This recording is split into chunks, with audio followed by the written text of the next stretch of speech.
How was practice today? It's good. Yeah. We worked on a lot of things, and energy's good. We've got a great group.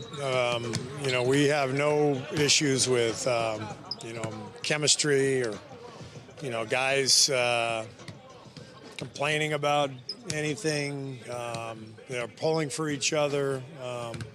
This is really about, rediscovering our identity that we had, coming out of Hawaii, first few weeks of the season.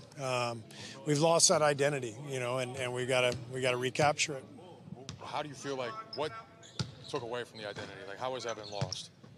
Well, defensive intensity, and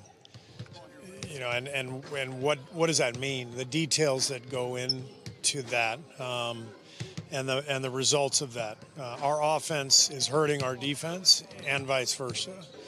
So, sense of urgency. Last night it felt like several loose balls early in the game. We kind of casually go after them. We don't get them. When you're digging your way out of a hole, you have to dig. You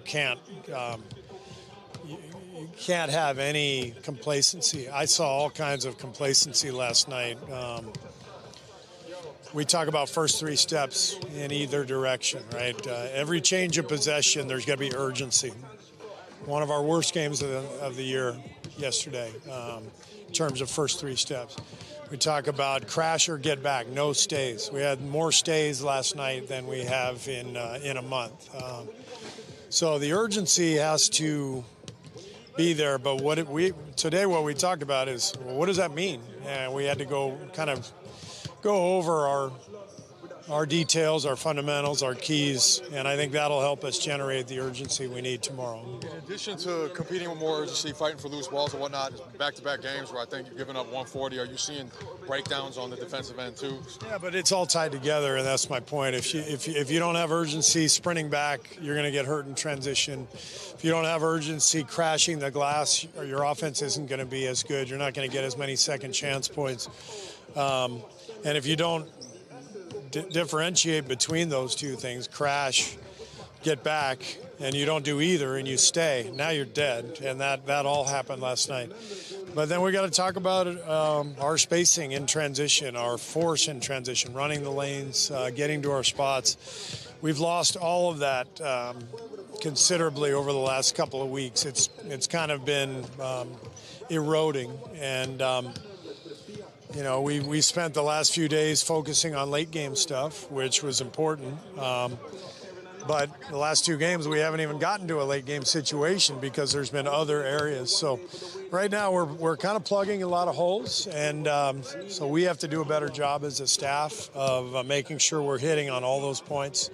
And then our guys have to do a better job of holding each other accountable on the urgency aspect. We cannot have one-hand loose ball retrievals and careless passes. Buddy had one yesterday. It was like an assist to Ja Morant, and he knows it. He felt terrible afterwards. If you lost 8 out of 10 games, you make that pass, then there's not a big enough sense of urgency. What did you notice from the tape in terms of Dennis's reps with that group, just in terms of figuring things out, developing? I like Dennis. I like what he's going to do for us. He was obviously getting a feel for our offense, for his teammates.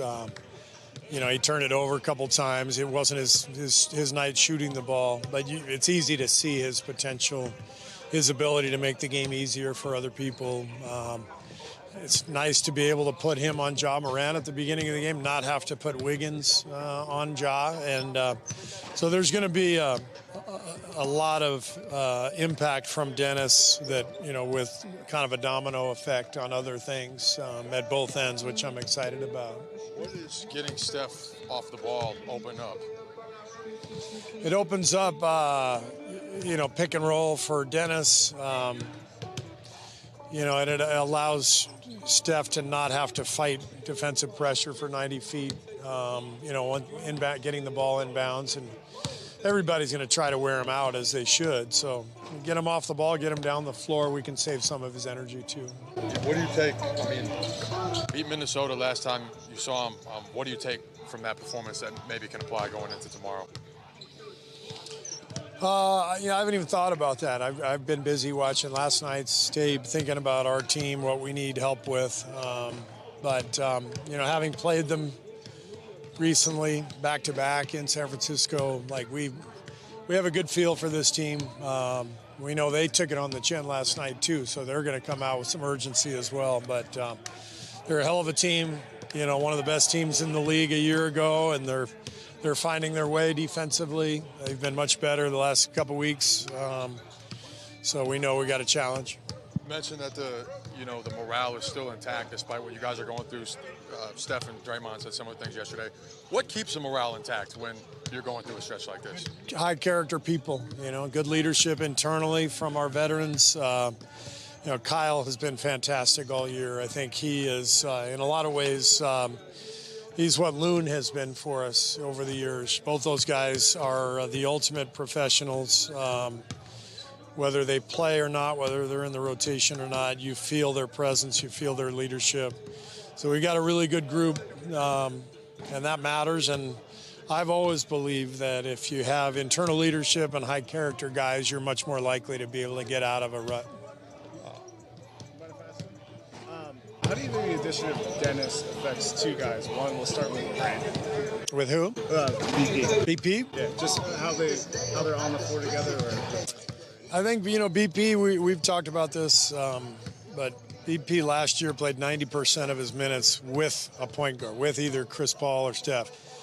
So he's really at his best as a combo guard, playing with another point guard. So I think it's going to help BP. He's really good attacking from the second side, running through closeouts, making the extra pass, rather than having to focus on being the primary shot creator, ball handler. He can play off that second side where he's really comfortable. So I'm excited about what Dennis's arrival means for Brandon. Well, what about Trace? Same question. Yeah, Trace is our best finisher. Lob threat, dive threat. Dennis is a great pick and roll player. He and Trace should have a really good combination. It's one of the reasons I brought Trace off the bench last night, was to make sure those guys got a lot of minutes together. And we're looking for that to be a good combination. Going back to BP for a second, is there merit for a guy when he's struggling to see the ball go in? Yeah. There's no such thing as a meaningless game in the NBA. Last night's game may have felt that way to our fans, but it was a great night for BP to see the ball go in, to feel the offensive flow, gain a little confidence. I thought he was great. He was one of our best players, and I think that can carry over to tomorrow and beyond.